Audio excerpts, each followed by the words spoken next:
देखिए students, very important 2025 के physics के क्वेश्चन लेकर आया हूँ और आपको ये पढ़कर जाने हैं बोर्ड एग्ज़ाम में, क्योंकि अब बोर्ड एग्ज़ाम लगभग आपके आज 4 तारीख हो चुकी है और 24 तारीख से आपके एग्ज़ाम है और इसमें से आपके बहुत सारे लोग फंसेंगे। सबसे पहला अपना लॉन्ग आंसर है, वैद्युत द्विध्रुव के कारण अक्षीय स्थिति एवं निरक्षीय स्थिति में वैद्युत क्षेत्र की तीव्रता का व्यंजक व्युत्पन्न कीजिए। स्टूडेंट्स, या तो आपसे अक्षीय स्थिति का या फिर निरक्षीय स्थिति का आपसे डेरिवेशन स्टूडेंट्स पूछा जाएगा। वेरी इंपॉर्टेंट है ये। दूसरे नंबर पे आपसे स्टूडेंट पूछे जाएगा कि गॉस की प्रमेय क्या है, तो आपको ध्यान रखना है स्टूडेंट्स कि गॉस की प्रमेय क्या है। अच्छा, गॉस की प्रमेय पिछली बार स्टूडेंट्स गोले के लिए पूछी गई थी, आपसे इसका अनुप्रयोग किसी चालक खोखले गोले के लिए अनुप्रयोग पूछ लिया गया था, तो इस बार गॉस की प्रमेय आपकी आएगी, उसमें एक अनुप्रयोग आएगा स्टूडेंट्स, या तो अनंत लंबाई के तार के कारण आएगा या फिर समतल चादर से आर दूरी पर आपसे पूछा जाएगा। 100% स्टूडेंट्स एक आता है इसमें गॉस की प्रमेय और उसी में एक अनुप्रयोग ऐड होगा। इसके बाद स्टूडेंट्स आपको ध्यान रखना है, अगला इंपॉर्टेंट क्वेश्चन हमारा है, वैद्युत द्विध्रुव के कारण अक्षीय स्थिति में वैद्युत विभव का व्यंजक व्युत्पन्न कीजिए।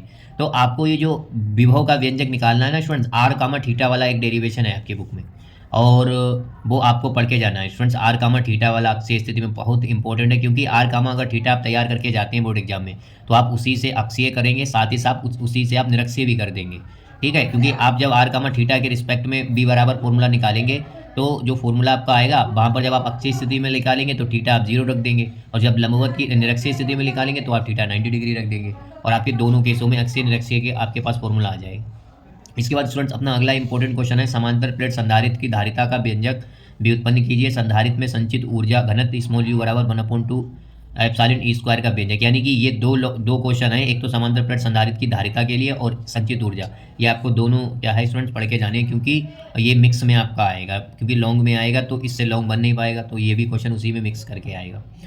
इसके बाद चालक तार के लिए ओम के नियम को समझाइए और इसकी व्युत्पत्ति भी आनी चाहिए कि V = IR, ओम का नियम प्रूफ कैसे होता है, क्योंकि बच्चों ज़्यादातर क्या होता है समझाइए 10th क्लास तक पूछता है, और इसकी व्युत्पत्ति जो है ज़्यादा चांस है कि 12th क्लास में इसकी व्युत्पत्ति आपसे पूछता है कि किस तरीके से V = IR आता है, तो आपको ये प्रूफ करना है। इसके बाद स्टूडेंट्स वेरी इंपॉर्टेंट 2 समांतर धारावाही चालक पर लगने वाले बलों का सूत्र भी उत्पन्न कीजिए और 1 एम्पियर की साथ में परिभाषा देनी है। तो आपको स्टूडेंट ध्यान रखना है कि ये बहुत इंपॉर्टेंट है, लॉन्ग में आपको इसको तो बिल्कुल भी छोड़ के नहीं जाना है, ये ज़रूर आपको पढ़ना है।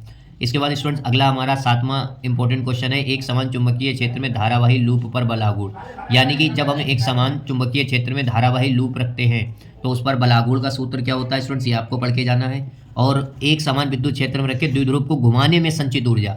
स्टूडेंट्स हमेशा याद रखें कि विद्युत क्षेत्र में द्विध्रुव को घुमाने में संचित ऊर्जा का डेरिवेशन या फिर बलागुण विद्युत क्षेत्र में, ये चुंबकीय क्षेत्र में अलग है और ये अलग है अपना।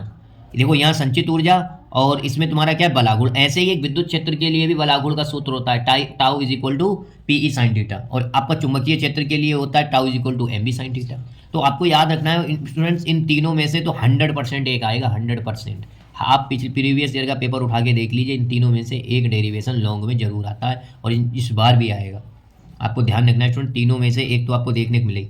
इसके बाद स्टूडेंट अपना अगला लॉन्ग आंसर है, एक समान चुंबकीय क्षेत्र में जब कोई आवेशित कण वृत्ताकार समांतर लंबवत किसी कोण पर प्रवेश करता है तब आपको या तो वो देखो हमने यहाँ पर स्टूडेंट 4 केस बनाए, एक केस वो तुम्हें देगा, और मान लीजिए उसने कहा कि एक समान चुंबकीय क्षेत्र में कोई आवेशित कण वृत्ताकार गति करते हुए प्रवेश करता है तो ज्ञात कीजिए उसकी त्रिज्या, तो ज्ञात कीजिए उसका आवर्तकाल, तो ज्ञात कीजिए उसकी आवृत्ति। यानी इस तरीके से कुछ चीज़ें आपसे वो पूछेगा स्टूडेंट, तो आपको ये भी बहुत अच्छे से पढ़ के जाना है। अगला स्टूडेंट देखा गया कि प्री बोर्ड में ज़्यादातर स्कूलों में ये चुंबकत्व के परमाणुवीय मॉडल को समझाइए, ये आया हुआ। तो आपको स्टूडेंट्स ये जो है चुंबकत्व के परमाणुवीय मॉडल को अच्छे से तैयार कर लेना है, क्योंकि ये प्री बोर्ड में ज़्यादातर स्कूलों में देखा गया है क्वेश्चन। क्योंकि जो अनुचुंबकीय प्रतिचुंबकीय लौह चुंबकीय है ना बच्चों, ये अपना हट चुका है, तो इस हिसाब से इस वाले चैप्टर से अपना चुंबकत्व के परमाणुवीय मॉडल को समझाने के लिए क्वेश्चन बन सकता है। और स्टूडेंट्स आपको याद रखना है, स्टूडेंट्स आपको ध्यान रखना है कि आपको ये टॉपिक तो बिल्कुल भी स्किप करके नहीं जाना है। बायो सेवर्ट का नियम एवं इसके सभी अनुप्रयोग पढ़ने हैं, ऐसे ही एम्पियर का नियम एवं इसके सभी अनुप्रयोग। इसलिए मैं स्टूडेंट्स कह रहा हूँ कि आपको ये सारे अनुप्रयोग पढ़ने हैं, क्योंकि अगर मैं आपको इसमें अनुप्रयोग बताऊं स्टूडेंट तो वो आपके आ भी सकते हैं, कई बार क्या होता है स्टूडेंट बताए हुए नहीं भी आते हैं, तो आपको इसमें कतई भी लापरवाही नहीं करनी है। बायो सेवर्ट के सारे अनुप्रयोग और एम्पियर के सारे अनुप्रयोग आपको पढ़ के जाने हैं। इसका कारण ये है स्टूडेंट्स कि यहाँ से 100% एक आएगा, ये हर एक बच्चे को पता होता है कि बायो सेवर्ट का या तो अनुप्रयोग आएगा या एम्पियर का। आपको बहुत अच्छे से स्टूडेंट्स पढ़ के जाना है इसे। अब इसके बाद स्टूडेंट देखिए ना, जो है अगला इंपॉर्टेंट क्वेश्चन है स्वापीरण गुणांक एवं अन्योन्पीड़न गुणांक विस्तृत अध्ययन। यानी स्टूडेंट्स आपको जो है स्वापीरण गुणांक का मात्रक, परिभाषा, विमीय सूत्र सब कुछ पढ़ना है। इसी तरीके से आपको सिमिलरली अन्योन्पीड़न गुणांक के लिए पढ़ाई करनी है कि मात्रक, विमीय सूत्र, परिभाषा अच्छे से आपको इसका आपको परिनालिका जो है, परिनालिका क्या है, इसके केंद्र, बाहर एवं भीतर किसी पर चुंबकीय क्षेत्र की तीव्रता का व्यंजक पढ़ के जाना है। इसके बाद स्टूडेंट्स आपको क्या है, श्रेणी क्रम में बद्ध एलसीआर परिपथ की प्रतिबाधा कालांतर का व्यंजक भी उत्पन्न करके जाना है। स्टूडेंट्स ये वेरी इंपॉर्टेंट है। स्टूडेंट आपको जो है प्रत्यावर्ती परिपथ का वर्गमूल मान पढ़ के जाना है। इसके बाद प्रत्यावर्ती परिपथ का औसत मान भी स्टूडेंट्स आपको पढ़ के जाना है। और पहले आधे धनात्मक चक्र के लिए, दूसरे आधे धनात्मक चक्र के लिए स्टूडेंट्स आपको पढ़ के जाना है। और फिर स्टूडेंट्स आपको ट्रांसफार्मर भी पढ़ना है, क्योंकि ये वेरी आएगा, लेकिन ट्रांसफार्मर नहीं आया, इस बार ट्रांसफार्मर जरूर आएगा। और इसका सिद्धांत क्या है, प्रकार क्या है, इसमें होने वाली ऊर्जा हानि को भी आपको अच्छे से तैयार करके जाना है। Students very important. आपको लास्ट क्वेश्चन पढ़ना है, व्हीटस्टोन सेतु आपका आवश्यक आरेख बनाकर संतुलन की अवस्था में R1/R2 = R3/R4 का निरूपण करके जाना है। स्टूडेंट्स